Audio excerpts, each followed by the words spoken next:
अस्सलाम वालेकुम, welcome to learning lights by क्राउ। मैं सेकेंड ईयर की लेक्चर सीरीज़ को डिस्कस करते हुए आज लेक्चर नंबर 13 को कवर करते हैं। आज के लेक्चर में हम चैप्टर नंबर 10 के आपके पास है नॉर्मल डिस्ट्रीब्यूशन, इसकी एक्सरसाइज 10.1 के जिस क्वेश्चन को डिस्कस करेंगे वो आपके पास है क्वेश्चन नंबर 7 का B part. Previous lecture number 12 में मैंने आपके साथ क्वेश्चन नंबर 7 के ए पार्ट को डिस्कस किया था और मैंने उस टाइम आपको बताया भी था कि जो क्वेश्चन नंबर 7 है वो आपके पास काफ़ी इंपॉर्टेंट है, तो काइंडली इन लेक्चर्स को अच्छे तरीके से कवर कीजिएगा। लास्ट कुछ डेज से कमेंट सेक्शन में और इंस्टाग्राम में मुझे काफ़ी स्टूडेंट की रिक्वेस्ट आ रही थी कि आप चैप्टर नंबर 11 को स्टार्ट करवा दें। तो बेटा मेरा बेसिक पर्पस इस लेक्चर सीरीज़ का यही है कि मैं अपने स्टूडेंट के साथ conceptual each and every point को डिस्कस करूं जो भी चैप्टर मैं स्टार्ट करवाऊं। मेरा एक्चुअल पर्पस क्वांटिटी नहीं है, क्वालिटी है, तो प्लीज़ आप थोड़ा पेशेंस रखें। मैं अपने काफ़ी बिजी स्केड्यूल में आप लोगों के लिए टाइम निकाल रही हूँ। मैं इस सब के लिए आपसे एक्सक्यूज़ भी कर रही हूँ कि मैं बहुत जल्दी वीडियोस अपलोड नहीं करती। आप लोगों की साइड से बस मेरी यही रिक्वेस्ट है, प्लीज़ अपने दोस्तों के साथ ज़रूर इस लेक्चर सीरीज़ को डिस्कस किया करें। चलें, काफ़ी बातें होंगी, क्वेश्चन की स्टेटमेंट की तरफ चलते हैं। क्वेश्चन नंबर 7 का बी पार्ट है in a standard normal distribution. Again जो वेरिएबल है वो आपके पास जी वेरिएबल है। आपने इस जी वेरिएबल के फर्स्ट पार्ट में what is the value of mode, आप देख रहे हैं कि क्वेश्चन के 4 पार्ट हैं। मैं आपके साथ फर्स्ट पार्ट की स्टेटमेंट को डिस्कस कर रही हूँ और फर्स्ट पार्ट को कंप्लीट करने के बाद सेकंड पार्ट की स्टेटमेंट को डिस्कस करूँगी ताकि कोई मिक्सचर क्रिएट ना हो आपके माइंड में।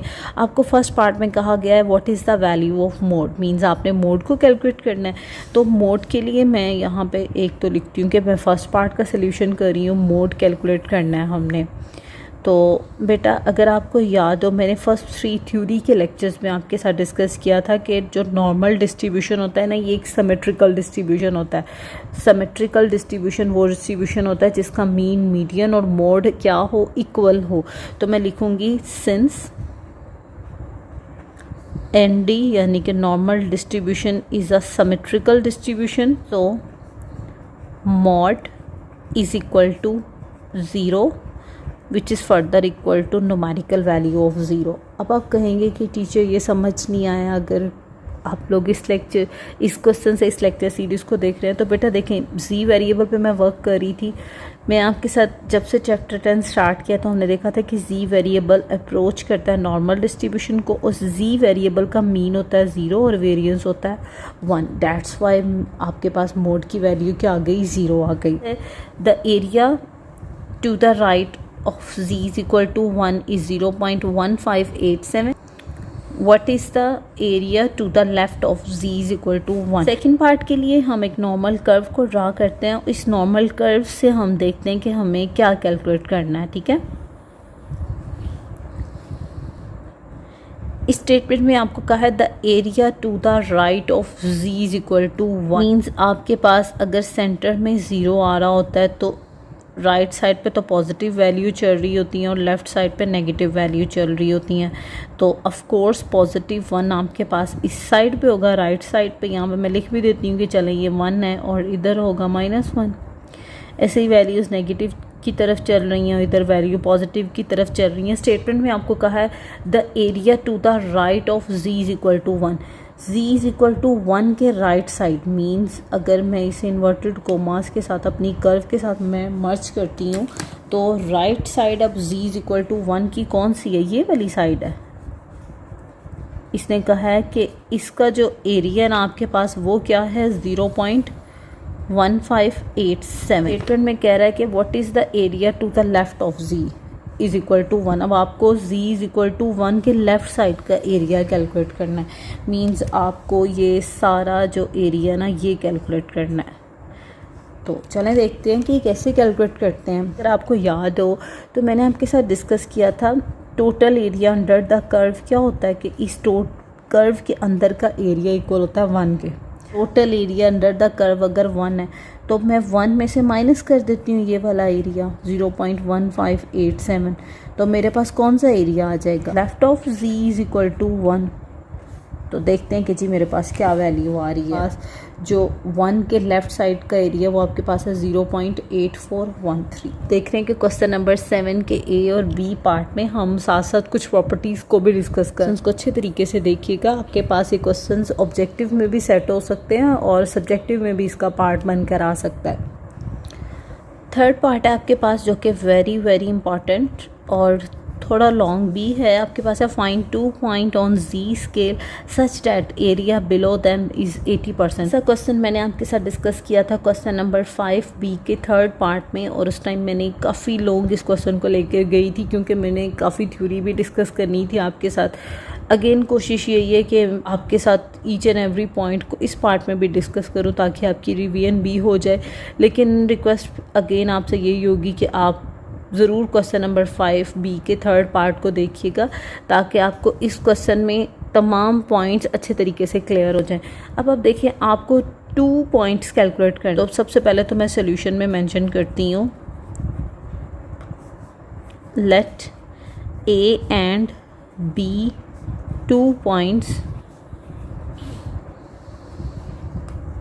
नेक्स्ट यही स्टेटमेंट वापस आ जाएगी on z scale such that, तो नहीं यहाँ पे आएगा क्योंकि आपने क्वेश्चन को सॉल्व करना, तो यहाँ पे आ जाएगा विद इन, ठीक है, with in which 80% of the area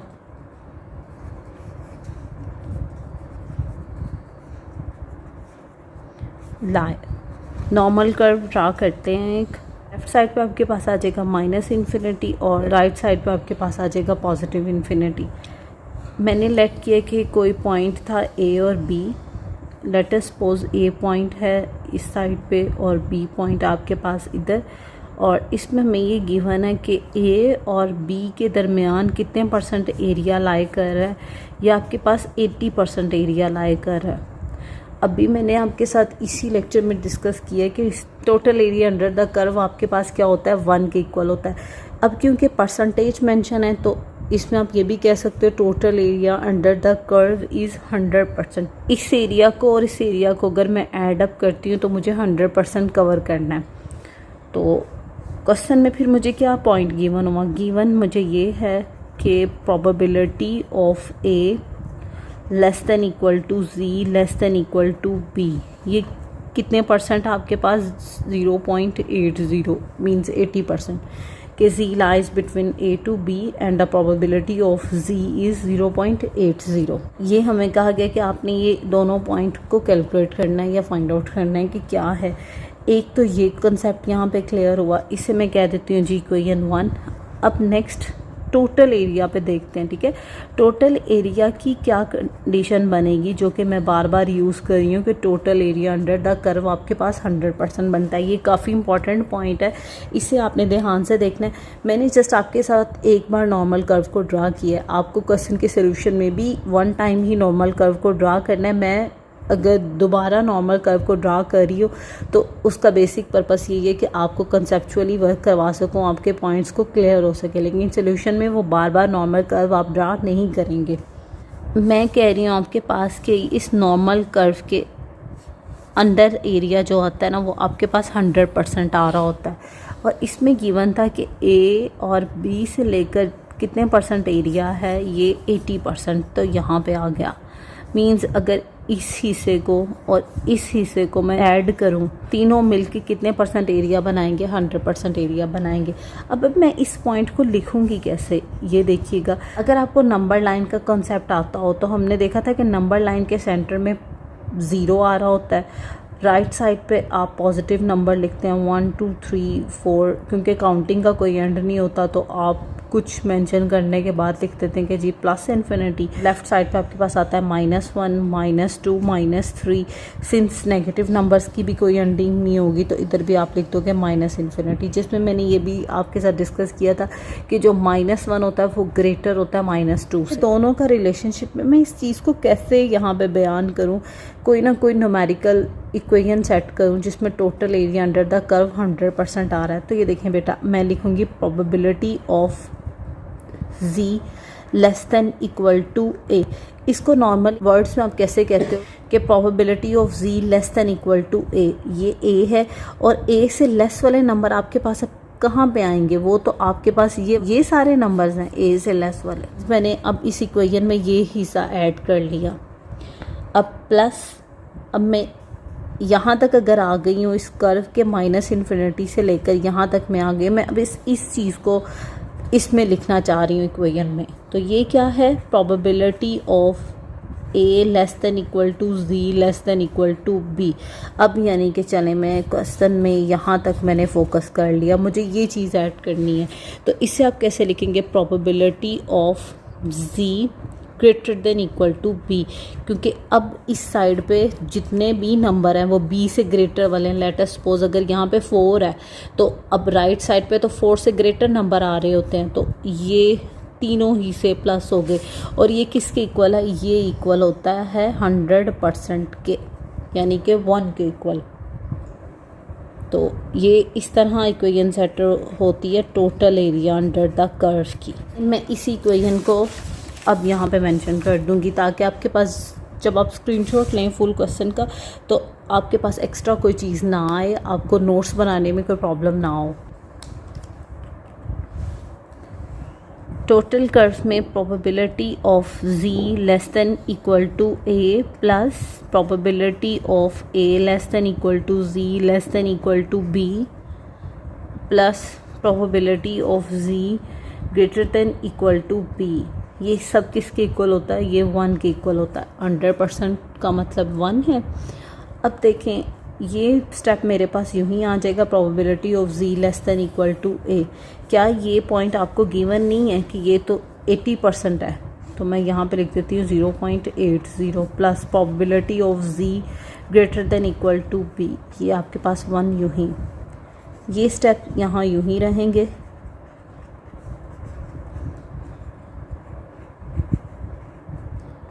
मैं 0.80 को राइट साइड पे मूव करती हूँ तो ये आपके पास आ जाएगा इधर माइनस के साथ 0.20। ये एक्सप्रेशन आपके पास यूं ही आ जाएंगे। अगेन क्वेश्चन को मैं यहाँ पे रोक रही हूँ और आपके साथ कुछ थ्योरी डिस्कस कर रही। मैंने आपके साथ डिस्कस किया था फर्स्ट के 3 लेक्चर्स में, मैंने बार बार कहा भी था तीनों लेक्चर थ्योरी के पॉइंट से काफ़ी इंपॉर्टेंट है। हमने देखा था कि ये जो नॉर्मल कर्व होती है ना, इसके सेंटर में तो 0 आता है, राइट साइड का भी एरिया 50% होता है और लेफ़्ट साइड का एरिया भी 50% होता है। और इसमें हमने एक वर्ड यूज़ किया था मिरर इमेज। इमेज मीन्स अगर आप मिरर के आगे खड़े होते हो तो आपको इटसेल्फ अपना फेस नज़र आ रहा होता है, अपनी लुक्स नज़र आ रही होती हैं। तो इसी तरह है कि इस मिरर इमेज में अगर मैं इस पॉइंट पे सपोज एरिया देख रही हूँ तो इसका मिरर इमेज भी मुझे लेट अस सपोज इधर मिलेगा, तो इधर का भी जो एरिया होगा ना, ये दोनों एरिया सेम होंगे, बस फ़र्क ये होगा ये माइनस वाली साइड पे ना तो इधर माइनस मेंशन होगा। तो 50% एरिया राइट साइड पे, 50% एरिया लेफ़्ट साइड पे है। अब इस चीज़ को मैं यहाँ पे कैसे मेंशन करूँगी, अब जो मेरे पास नॉर्मल कर्व है ना, उधर यहाँ A मेंशन है और यहाँ पे B मेंशन है। मैं कहना चाह रही हूँ कि जो B से ग्रेटर वाला एरिया है, B से जो ग्रेटर देन एरिया है और A से जो लेफ़्ट का एरिया, दोनों क्या है, सेम होने चाहिए। बस फ़र्क ये है कि एक पॉजिटिव होगा एक नेगेटिव होगा। क्वेश्चन के आंसर भी कुछ इसी तरह से ही आएंगे, A और B की वैल्यू सेम होंगी, जस्ट इनके मैग्नीट्यूड में डिफरेंस आ जाएगा। अब दरमियान का एरिया तो मेरे पास आ रहा है 80%, तो रिमेनिंग मेरे पास कितना बचा 20%। तो 20% में 10% इधर लाई कर रहा है, 10% इधर लाई कर रहा है। तो इसका मतलब probability of z less than equal to a, ये किसकी इक्वल है, probability of z greater than equal to b। और दोनों कितने परसेंट एरिया ले रहे हैं, आपके पास 10% एरिया ले रहे हैं। और इस प्रॉपर्टी को हम क्या कहते हैं, सिमेट्रिक लगाएं तो कुछ इस तरीके से मेंशन होगा, probability of z less than equal to a, ये भी 0.10 के इक्वल आ जाएगा। Probability of z greater than equal to b, ये भी आपके पास 0.10 के इक्वल आ जाएगा। थ्योरम्स z के आपने देखे थे कि probability of z less then a, ये किसके इक्वल होता है, फाई ऑफ a के इक्वल। तो मैं यहाँ पे आपके पास आ जाएगा फाई ऑफ ए और ये है 0.10। ए यूं ही रहेगा, फाई को राइट साइड पे मूव करते हैं तो फाई इनवर्स 0.10। तो देखते हैं कि जी ए की वैल्यू क्या आ रही है और आप कौन सा टेबल यूज़ करेंगे। आप टेबल 10A का यूज़ करेंगे। 0.10 पे आपके पास वैल्यू आ रही है -1.2816। आप देखिएगा बी की वैल्यू भी 1.2816 ही आएगी बट पॉजिटिव होगी। थे जो कि राइट साइड पे अगेन डिस्कस कर रही हूँ कि probability of Z greater than equal to a, ये किसकी इक्वल होती है, ये आपके पास इक्वल होता है 1 - फाई ऑफ ए के। तो अब मेरे पास जो वेरिएबल है वो बी है, ठीक है, ए की जगह पे जस्ट बी मेंशन है, तो मैं यहाँ पे लिखूँगी 1 - फाई ऑफ बी और 0.10 यूँ ही। जब आप -फाई ऑफ बी को राइट साइड पे मूव करेंगे तो फाई ऑफ बी रह जाएगा, 1 तो ऑलरेडी यहाँ था, 0.10 को लेफ़्ट साइड पे लेकर आते हैं तो माइनस हो जाएगा। ये बेटा आपके पास आ रहा है 0.905 बी यूँ ही। स्टिल मुझे बी चाहिए, फाई नहीं चाहिए। राइट साइड पे इसे लेफ़्ट साइड पे मूव करूँगी तो फाई इनवर्स 0.90। अब देखते हैं कि जी 0.90 के अगेंस्ट क्या वैल्यू आती है। पास है 0.90 और इसमें वैल्यू आ रही है 1.2816। तो ये था कंप्लीट सॉल्यूशन आपके पास क्वेश्चन नंबर 7B के थर्ड पार्ट का। लास्ट पार्ट की तरफ चलते हैं। ये between -1.5 and 2.5 on z scale. चलें नॉर्मल कर्व ड्रा करते हैं और इसके थ्रू देखते हैं कि एरिया क्या आएगा मेरे पास। सेंटर में तो 0 है, ए का आपने वैल्यू लेनी है -1.5, वो ऑफ कोर्स लेफ़्ट साइड पे होगी -1.5 और 2.5 आपके पास 0 के राइट साइड पर आ जाएगा। आपको इसके दरमियान का एरिया फाइंड आउट करना है, ठीक है। मीन्स आपको फाइंड आउट करना है -1.5 less than equal to ji less than equal to 2.5। Theorem number third जिस पे आपके पास लिखा हुआ है कि a less than equal to ji less than equal to b, values lies between any two specified value which is equal to phi of b minus phi of a। और इसमें हमेशा याद रखिएगा a आपके पास स्मॉल वैल्यू होती है और b आपके पास लार्जर वैल्यू आ रही होती है, क्योंकि रेंज में आप हमेशा स्मॉलर से लार्जर की तरफ ही डिस्कस कर रहे होते हो। तो अगर मैं देखूं तो ये मेरे पास किसके इक्वल आएगा, phi of 2.5 minus phi of -1.5 के। तो जस्ट टेबल वैल्यूज़ यहाँ पे मेंशन करते हैं और देन उन टेबल वैल्यूज़ को सब्ट्रैक्ट करके देखेंगे कि क्या आंसर आता है। आपको फाई की वैल्यू चाहिए, फाई इनवर्स नहीं है, तो फाई के लिए अब आप कौन सा टेबल यूज़ करते हो, टेबल 9।